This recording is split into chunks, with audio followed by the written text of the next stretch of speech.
के वनांचल क्षेत्र में हुआ लाइब्रेरी का शुभारंभ। सिवनी सांसद भारती पराधी रही मौजूद। स्ट्रीट डॉग पर सुप्रीम कोर्ट का फैसला। महापौर मालती राय ने दिया बयान। कोर्ट के आदेश का किया स्वागत। शिवपुरी में मेडिकल कॉलेज में सिक्योरिटी गार्ड की गुंडागर्दी कवरेज करने गए मीडिया कर्मियों को रोका गया। भोपाल में स्टार्टअप उद्यमी महाकुंभ 2025 का आयोजन को लेकर आयोजित हुई प्रेस वार्ता। संघ मित्रा एक्सप्रेस ट्रेन से गिरा युवक घायल को इलाज के लिए अस्पताल में कराया गया भर्ती।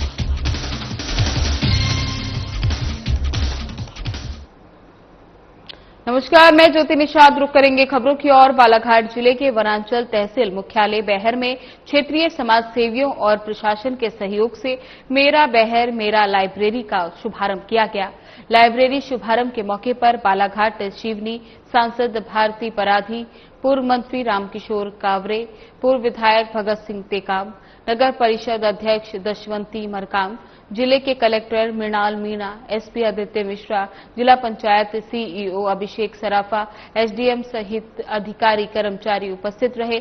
इस दौरान उन्होंने लाइब्रेरी खोलने में सहयोग करने वाली टीम की सराहना करते हुए कहा कि इनके द्वारा सराहनीय कार्य किया गया। निश्चित है कि इस वनांचल क्षेत्र के युवाओं को इसका लाभ मिलेगा, जो इस लाइब्रेरी में लगने और मेहनत करके अपने मुकाम को प्राप्त कर सकेंगे।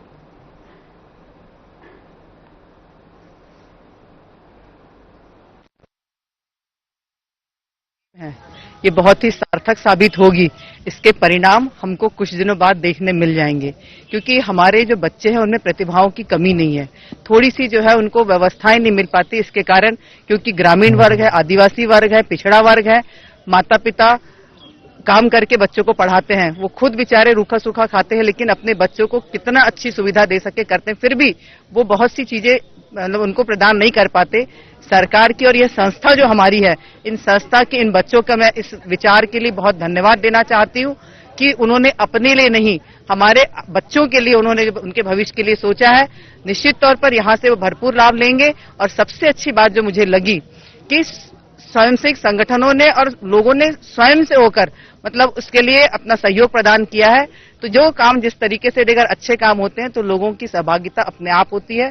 तो जैसे मैंने कहा कि कुछ दिन में इसके रिजल्ट हमको सामने मिलेंगे। बच्चों से जिस तरीके से हमने मिले और जो उनकी बातें सुने हैं, वो बहुत ज्यादा खुश हैं और उसका भरपूर लाभ करेंगे। आज जिस तरीके से चाहे वो जनप्रतिनिधि हो, चाहे अधिकारी कर्मचारियों की बातों को सुन रहे थे, तो उनके देखने से लग रहा था उनको कि ये बच्चे जीवन में कुछ अच्छा जरूर करेंगे। आज बहुत ही अच्छा एक उद्घाटन यहाँ पे बैहर में हुआ है, मेरा बैहर मेरी लाइब्रेरी के नाम से। ये जो इस दूरस्थ वनांचल क्षेत्र में मलाजखंड के बाद में शहरी क्षेत्र में दूसरी लाइब्रेरी है, और इसी के साथ में ऐसे ग्रामीण क्षेत्र में यहाँ पे सबके जन सहयोग के साथ में 3 लाइब्रेरीज और खोली जा चुकी हैं। इसकी मंशा यही है कि जन सहयोग से क्योंकि ये लाइब्रेरी शुरू करी गई हैं, तो जनता का इससे उतना ही ज्यादा जुड़ाव रहेगा, इसके मेंटेनेंस में, इसके रखरखाव में, और ये इसको जिस मंशा के साथ में शुरू करा गया है उसको आगे बढ़ाने में जनता का उतना ही सहयोग मिलेगा। और निश्चित रूप से आज जितनी ऊर्जा इस कार्यक्रम में देखने को मिली है, अगर उसी प्रकार से ऊर्जा मेंटेन रहती है, हम बहुत जल्द यहाँ से सार्थक परिणाम हमारे जो कॉम्पिटिटिव एग्जाम्स हैं उसमें बच्चों को क्लियर करते हुए देखेंगे। तो क्या संदेश देना? मैं यही संदेश देना चाहूंगा कि मेहनत लगातार आप करते रहें। बालाघाट जिले में युवाओं में बहुत ही अलग अलग प्रकार की लेकिन बहुत ज्यादा प्रतिभाएं मुझे देखने को मिली हैं। प्रशासनिक रूप से हम जितने भी तरीके से उनका सहयोग कर सकते हैं, हम सहयोग करने की कोशिश कर रहे हैं। अच्छी बात यह है कि इसमें जन सहयोग और आमजन की ऊर्जा हमारे साथ में जुड़ते हुए हम देख रहे हैं, और इसी को अगर हम फोकस्ड रूप से उतारते हैं अपने एफर्ट को, तो निश्चित रूप से सफलता जिस भी फील्ड में वो काम कर रहे हैं उनको प्राप्त होगी, और यही मेरी उन सभी को शुभकामनाएं। स्ट्रीट डॉग पर सुप्रीम कोर्ट के फैसले का भोपाल में स्वागत किया गया, जहां महापौर मालती राय ने बयान देते हुए कहा कि सुप्रीम कोर्ट के आदेश का भोपाल में भी पालन किया जाएगा। वहीं महापौर ने भोपाल वासियों से अपील करते हुए कहा कि स्ट्रीट डॉग को घर का बचा हुआ खाना खुले में ना खिलाएं। ऐसा करने से स्ट्रीट डॉग उस इलाके में भोजन के आदी हो जाते हैं। यदि भोजन नहीं मिलता तो इंसानों पर हमला करते हैं। भोपाल में स्थित डॉग नसबंदी के केंद्र की संख्या बढ़ाकर 3 कर दी गई। साथ ही डॉक्टर और टेबलों की संख्या भी बढ़ाई गई ताकि अधिक से अधिक स्ट्रीट डॉग की नसबंदी कराई जा सके।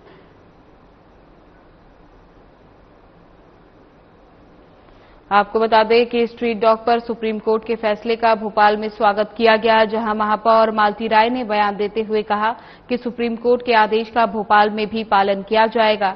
वहीं महापौर ने भोपाल वासियों से अपील करते हुए कहा कि स्ट्रीट डॉग को घर का बचा हुआ खाना खुले में ना दें। ऐसा करने से स्ट्रीट डॉग उस इलाके में भोजन के आदी हो जाते हैं। यदि भोजन नहीं मिलता तो इंसानों पर हमला करते हैं। भोपाल में स्थित डॉग नसबंदी के केंद्र की संख्या बढ़ाकर 3 कर दी गई। साथ ही डॉक्टरों और टेबल की भी संख्या बढ़ाई गई है ताकि अधिक से अधिक स्ट्रीट डॉग की नसबंदी कराई जा सके।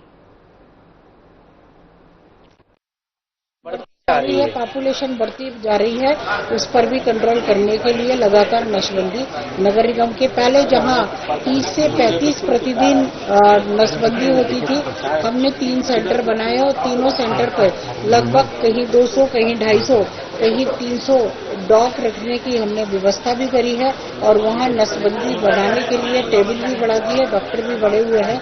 60 से 70 नसबंदी प्रतिदिन हो रही है। शिवपुरी स्वास्थ्य विभाग सुर्खियों में बना हुआ है, जहां पूर्व में जिला अस्पताल में कवरेज करने गए मीडियाकर्मी को सिक्योरिटी गार्ड द्वारा रोका गया। फिर सभी पत्रकारों ने मिलकर इसका कलेक्ट्रेट जाकर विरोध किया, जिसकी सुनवाई तत्काल हो गई। लेकिन मामला ठंडा नहीं हुआ कि मेडिकल कॉलेज में फिर ऐसा ही मामला देखने को मिला है, जहां मेडिकल कॉलेज में कवरेज के लिए जाने वाले पत्रकारों को सिक्योरिटी गार्ड ने रोक लिया। जब पूछा गया कि ऐसा क्यों किया तो उन्होंने कहा एमएस सर ने मना कर दिया। जब मामला तूले पकड़ने लगा तो मेडिकल कॉलेज में डीन ने एक प्रेस नोट जारी किया, जिसमें लिखा कि मीडिया के साथियों से अनुरोध है कि चिकित्सालय में मीडिया पर पाबंदी जैसी कोई बात नहीं है। चिकित्सालय आपका और हमारा है। चिकित्सालय में आपका सदैव स्वागत है। गार्ड द्वारा मीडिया को गलत जानकारी देने के चलते अधिशासिका ने तत्काल संज्ञान लेते हुए ड्यूटी पर तैनात गार्ड को हटाने के निर्देश दिए। आपको बता दें कि शिवपुरी स्वास्थ्य विभाग सुर्खियों में बना हुआ है, जहां पूर्व में जिला अस्पताल में कवरेज करने गए मीडियाकर्मी को सिक्योरिटी गार्ड द्वारा रोका गया। फिर सभी पत्रकारों ने मिलकर इसका कलेक्ट्रेट जाकर विरोध किया, जिसकी सुनवाई तत्काल हुई। लेकिन मामला ठंडा नहीं हुआ कि मेडिकल कॉलेज में फिर ऐसा ही मामला देखने को मिला, जहां मेडिकल कॉलेज में कवरेज के लिए जाने वाले पत्रकारों को सिक्योरिटी गार्ड ने रोक दिया। जब पूछा गया तो उसने कहा कि एमएस सर ने मना किया है। जब मामले ने तूल पकड़ा तो मेडिकल कॉलेज में डीन ने एक प्रेस नोट जारी किया, जिसमें लिखा कि मीडिया के साथियों से अनुरोध है कि चिकित्सालय में मीडिया पर पाबंदी जैसी कोई बात नहीं है। चिकित्सालय आपका और हमारा है। चिकित्सालय में आपका सदैव स्वागत है। गार्ड द्वारा मीडिया को गलत जानकारी देने के चलते गार्ड को तुरंत हटाने के निर्देश दिए गए। इसका विरोध करता हूं कि हमें रोक दिया गया। पत्रकार भाई चौथा स्तंभ है, उनकी जिम्मेदारी है कि हर विभाग, हर चाहे कोई सा विभाग हो, उसकी जानकारी उनके सक्षम है। और स्वास्थ्य विभाग में कौन सी घटना कैसी घटी है, कहीं ना कहीं सरकारी या तो सरकारी स्वास्थ्य केंद्र है, प्राइवेट स्वास्थ्य केंद्रों में कई जगह लूटा जाता है। तो मैं कहूंगा कि पत्रकारों को अनुमति दी जाए कि उनको हर जगह जाने के उनका चौथा स्तंभ है, क्योंकि वही एक ऐसे हैं पत्रकार साथी जो कि पूरा साथ सामने जनता के सामने रख सकते हैं। लेकिन यहाँ पर पत्रकारों को समर्थन लेकिन यहाँ पे इनका कहना है कि एमएस सर ने और डीन सर ने घुसने से ही रोक दिया मीडिया को। तो गलत है। मैं बोल रहा हूँ ना कि उन्होंने ये गलत किया है। अगर अंदर मरीज की क्या पोजीशन है, उनके साथ कैसा व्यवहार किया जा रहा है, इसलिए हमारे पत्रकार साथियों को रोका न जाए। लघु उद्योग भारती आगामी 23-24 अगस्त को एमएसएमई कन्वेंशन सेंटर गोविंदपुरा में स्टार्टअप उद्यमी महाकुंभ 2025 का आयोजन कर रहा है। साथ ही गोविंदपुरा औद्योगिक क्षेत्र में बने लघु उद्योग भारती के नवीन प्रदेश कार्यालय का उद्घाटन भी होने जा रहा है। इस आयोजन को लेकर प्रेस वार्ता आयोजित की गई। इस लघु उद्योग भारती मध्य प्रदेश महामंत्री अरुण सोनी ने प्रेस वार्ता में बताया कि ये आयोजन ऐसे नए उद्यमियों के लिए, युवाओं के लिए, महिलाओं के लिए जिनके मन में उद्योगों का विचार है, जो उद्यमिता के क्षेत्र में कार्य करना चाहते हैं, उसकी किस तरीके से हम मदद कर सकते हैं, वो अपने उद्योग का विस्तार कर सकते हैं। वे अपने प्रोडक्ट्स को ऑल इंडिया में भेज सकते हैं। उनका नया मार्केट उपलब्ध हो सकता है। आपको बता दें कि अब तक इस आयोजन को लेकर 2000 से ज्यादा रजिस्ट्रेशन हो चुके हैं।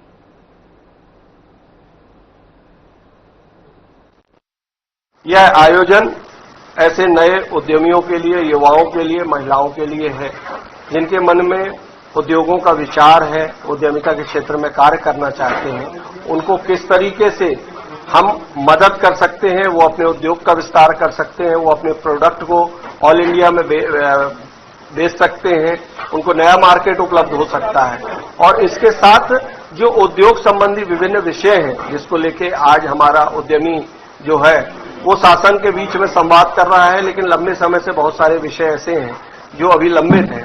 तो ये सारी चीजों की चर्चाएं हम इस 2 दिवसीय आयोजन में करने वाले हैं और अभी तक इस आयोजन को लेकर 2000 से ऊपर रजिस्ट्रेशन हो चुके हैं। 24 अगस्त को हमारा ऐसा अनुमान है कि लगभग 1,500 से 2,000 उद्यमी पूरे प्रदेश से इसमें सम्मिलित हों। बेंगलुरु से पटना जा रही संघमित्रा एक्सप्रेस से एक बिहार निवासी युवक गिर गया, जिसका नाम सोनू सुहानी बताया जा रहा है। वहीं उसके साथ रहने वालों ने बताया कि दानापुर से नूरुल जा रहे थे, तभी अचानक नरसिंहपुर स्टेशन के पास सोनू सुहानी ट्रेन से गिर गया, जिसका रेल प्रबंधन नरसिंहपुर की सहायता से जिला अस्पताल लाया गया, लेकिन हालात गंभीर होने के चलते घायल को जबलपुर मेडिकल कॉलेज रेफर कर दिया गया। आपको बता दें कि बेंगलुरु से पटना जा रही संघमित्रा एक्सप्रेस से एक बिहार निवासी युवक गिर गया, जिसका नाम सोनू सुहानी बताया जा रहा है। वहीं उसके साथ वालों ने बताया कि दानापुर से नूरुल जा रहे थे, तभी अचानक नरसिंहपुर स्टेशन के पास सोनू सुहानी ट्रेन से गिर गया, जिसका रेल प्रबंधन नरसिंहपुर की सहायता से जिला अस्पताल लाया गया, लेकिन हालात गंभीर होने के चलते उसे जबलपुर मेडिकल रेफर कर दिया गया।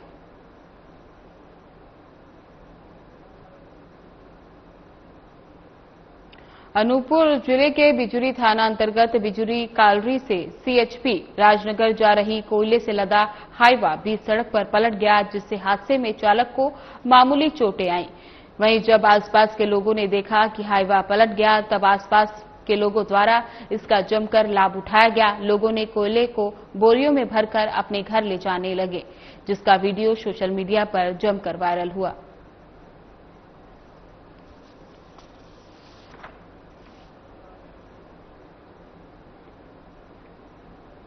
मुख्यमंत्री डॉक्टर मोहन यादव ने नगर पालिका निगम द्वारा भूमि पूजन, नवीन नियुक्ति पत्र प्रदाय और सफाई मित्रों के सम्मान के लिए कुशाभाऊ ठाकरे सभागार में समारोह का दीप प्रज्वलित कर शुभारंभ किया। बता दें कि मुख्यमंत्री डॉक्टर मोहन यादव ने रिमोट से कार्यक्रम में अमृत 2.0 अंतर्गत करोड़ों की लागत से विभिन्न जलापूर्ति संबंधित कार्यों और वार्डों में 50 से अधिक विभिन्न विकास कार्यों का भूमि पूजन किया। साथ ही सीएम ने समारोह में 55 लोगों को नियुक्ति पत्र दिए, इनमें से 31 अनुकंपा थे। साथ ही वहीं सीएम ने स्वच्छ सर्वेक्षण में भोपाल को दूसरा स्थान प्राप्त होने पर नगर निगम के स्वच्छता कर्मियों को उत्कृष्ट सेवा कार्य के लिए शॉल और श्रीफल से सम्मानित किया।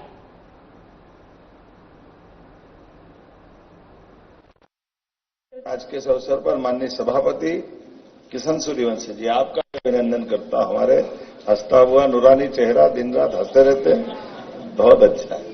इस मंच पर मौजूद सभी माननीय एमआईसी सदस्यगण, माननीय रविंद्र यति जी, हमारे सभी अधिकारीगण और आप सब, कई कारणों को मिलाकर के आज का कार्यक्रम हमारा बहुत अच्छा गरिमापूर्ण भी है।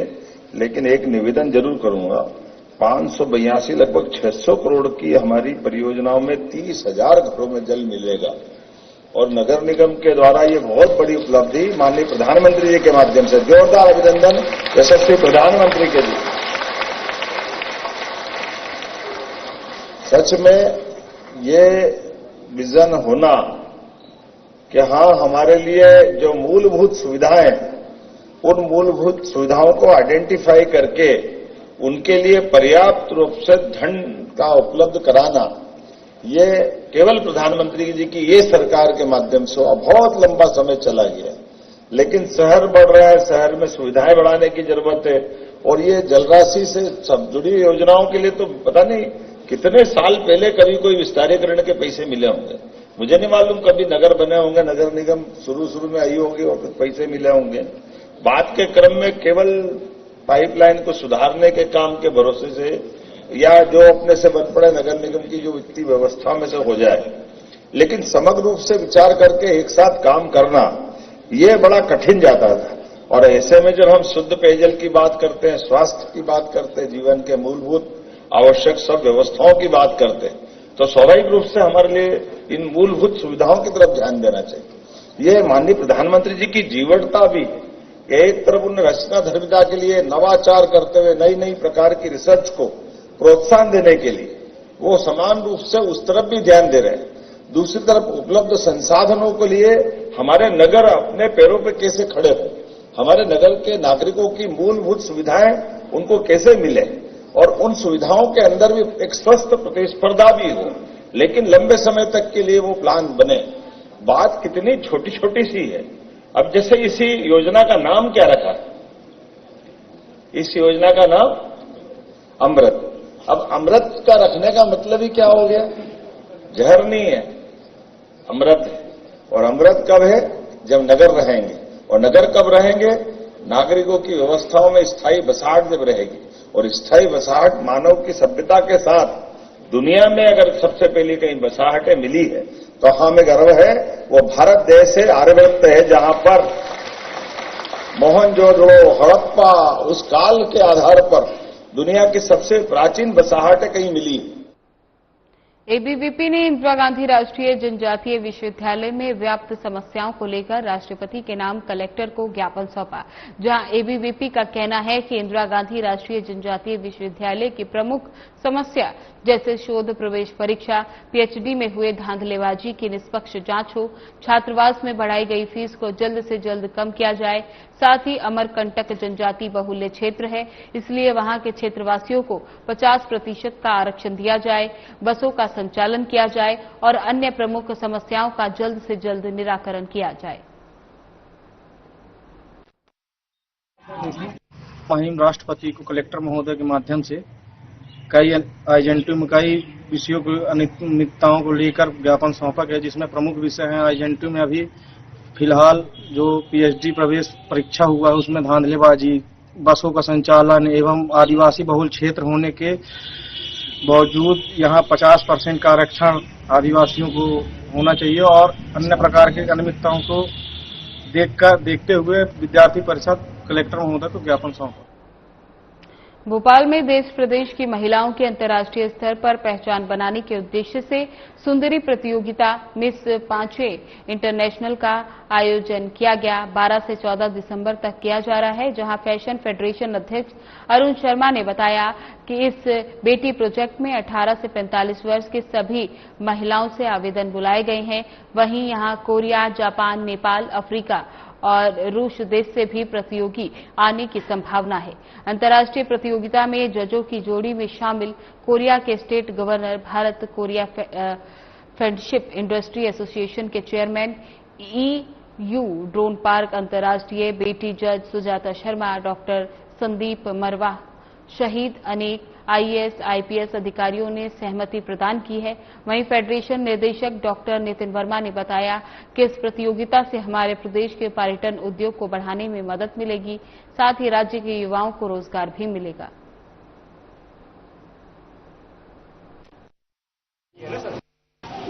भोपाल के अंदर 12 से 14 दिसंबर तक हम अंतर्राष्ट्रीय सुंदरी प्रतियोगिता का आयोजन कर रहे हैं, जिसका नाम है मिस पनाश इंटरनेशनल 2025 और ये पनाश फैशन फेडरेशन है हमारा, उसके तहत किया जा रहा है। इस ब्यूटी पेजेंट में आपके भोपाल के अंदर दूसरे देशों के कोरिया, जापान, ताइवान, चीन, नेपाल और भी कई कंट्री के पार्टिसिपेंट्स भी आ रहे हैं और उनके यहाँ के गेस्ट, स्पेशल गेस्ट हैं, गवर्नर हैं, इंडस्ट्री एसोसिएशन के चेयरमैन हैं, इस तरह की पर्सनैलिटी भी आ रही हैं। बॉलीवुड की, अपने हिंदुस्तान की, वहाँ के भी सेलिब्रिटी आ रहे हैं, इंटरनेशनल जज हैं वो हैं और मध्य प्रदेश के आईएएस, आईपीएस भी इसमें आ रहे हैं।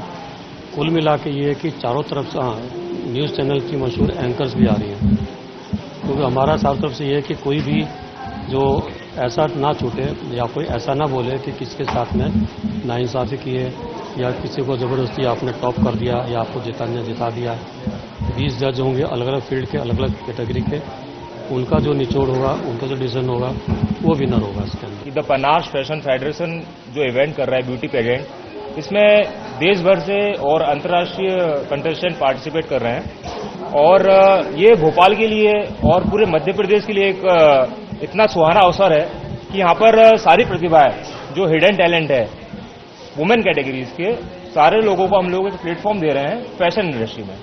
और इसमें फैशन के साथ साथ कई अदर सेक्टर्स को भी हमने मर्ज किया हुआ है, for example health, wellness and all, और इसके अलावा ब्यूटी अगर उससे जोड़ा जाए तो ये सारे सेक्टर्स इन्वॉल्व किए गए। और जो मेन उद्देश्य इसका ये है कि फैशन के क्षेत्र में कल्चरल आर्ट और जितने भी सांस्कृतिक कार्यक्रम हैं इन सबको एक सबका समागमन करके एक अच्छा उपदेश एक हमें जो समाज को देना है कि फैशन इंडस्ट्री में भी कुछ अच्छा करके दिखाना है और समाज के लिए जो कुछ हम अपलिफ्टमेंट ऑफ सोसाइटीज और जो भी डेवलपिंग कंट्रीज इसमें पार्टिसिपेट कर रही है, जैसे कि Russia, south Africa, Cambodia, China, south Korea, ये सारी की सारी जो डेवलपिंग कंट्रीज है जो कि इंटरनेशनल लेवल की हैं और जो आगे कुछ ना कुछ प्रतिभाएं उनकी बढ़ के आगे उभरने वाली हैं, उनको हम एक मौका दे रहे हैं कि आइए आप पार्टिसिपेट करिए और इस इवेंट के माध्यम से उनको जो भी टैलेंट है उनको हम नेशनल लेवल पे, इंटरनेशनल लेवल पे हाईलाइट करेंगे। भोपाल में शारिक मछली और उसके परिवार द्वारा बनाए गए अवैध निर्माण को लेकर जिला प्रशासन द्वारा कार्रवाई की जा रही है। नगर निगम के बिल्डोजरों से लगातार 15,000 स्क्वायर फीट पर 4 मंजिला आलीशान कोठी को तोड़ा जा रहा है। एसडीएम विनोद सोनकिया ने बताया कि ये लगभग जमीन सहित 20 करोड़ रुपए की संपत्ति थी जो कि अवैध रूप से कब्जा कर बनाई गई और इसके लिए बाकायदगी कानून प्रक्रिया का पालन किया जा रहा है। नगर निगम जिला प्रशासन द्वारा समय समय पर इसको लेकर नोटिस भी जारी किए जाते हैं।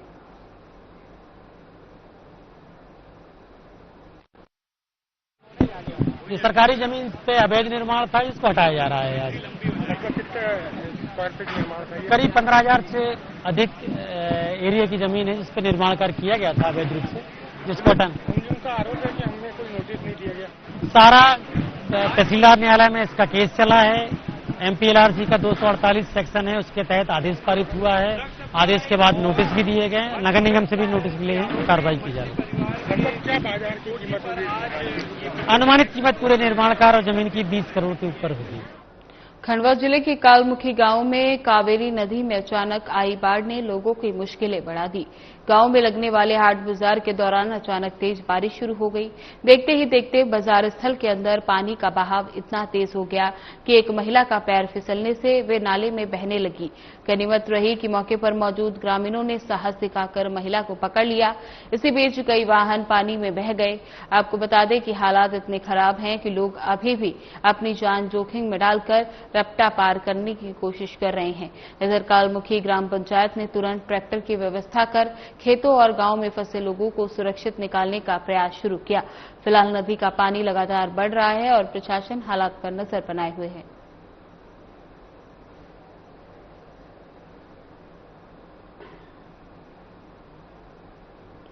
उज्जैन में मक्सी रोड स्थित एक कॉलोनी में दर्जन बदमाश घर के बाहर खड़ी 3 बाइक और एक बुलेट चुरा कर मौके से फरार हो गए। बता दें कि चोरी की पूरी घटना सीसीटीवी कैमरे में कैद हो गई, जिसके माध्यम से पुलिस बदमाशों की तलाश कर रही है।